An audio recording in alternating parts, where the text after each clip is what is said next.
পড়ন্ত বিকালে এক আঙ্গুর বাগানের পাশে একটু নবীজি বিশ্রাম নিচ্ছেন। জিবরাইল আলাইহিস সালাম চলে আসছে, এসে বলে, ইয়া রাসূলুল্লাহ, এই কওম আপনার সাথে কেমন আচরণ করেছে আপনার মালিক সব দেখছে। আজকে আমার সাথে নতুন একজন ফেরেশতাকে আল্লাহ তাআলা পাঠিয়েছেন।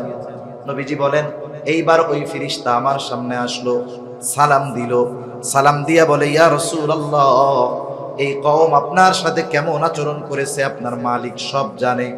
আমি পাহাড়ের দায়িত্বে নিয়োজিত ফেরেশতা, আল্লাহ তাআলা আপনার নির্দেশ পালনার্থে আমাকে পাঠিয়েছেন।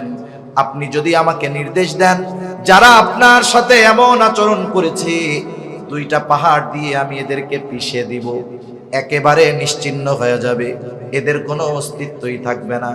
কিন্তু নবীজি তো প্রতিশোধ পরায়ণ ছিলেন না। নবীজি ছিলেন ক্ষমার আধার। রাসূল আকরাম সাল্লাল্লাহু আলাইহি ওয়াসাল্লাম ক্ষমার গুণে গুণান্বিত ছিলেন। ওনার অন্তরটা আল্লাহ তাআলা রহমত দিয়ে, মায়া দিয়ে ভরে দিয়েছিলেন। এই জন্যই তো ওনার কাছে মানুষেরা আসতো।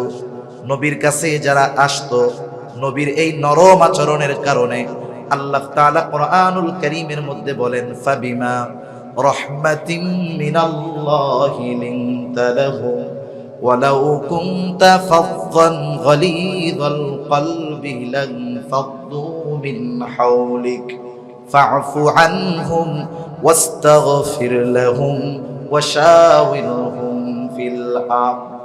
আল্লাহ রাব্বুল আলামিন বলেন, ফাবিমা রাহমাতিম মিনাল্লাহি লিনতা লাহুম, আল্লাহ তাআলার আপনার প্রতি বিশেষ রহমত যে তিনি আপনাকে নরম তবিয়তের করেছেন, দিলটাকে নরম বানায় দিয়েছেন, রহমত দিয়ে ভরে দিয়েছেন।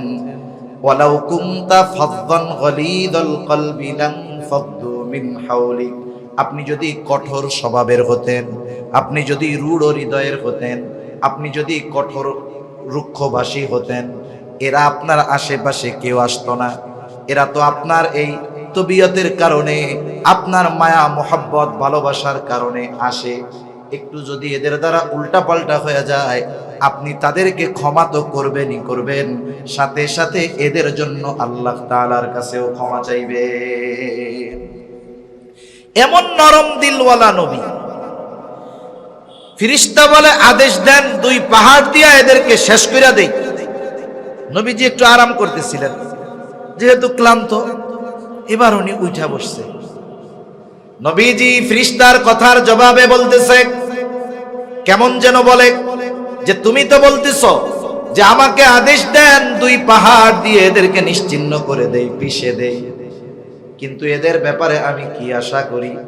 নবীজি বলেন, বাল আরজু আন ইয়াখরুজাল্লাহু মিন আসলাবিহিম মান ইয়াবুদুল্লাহা ওয়াহদাহু ওয়া লা ইউশরিকু বিহি শাইআ।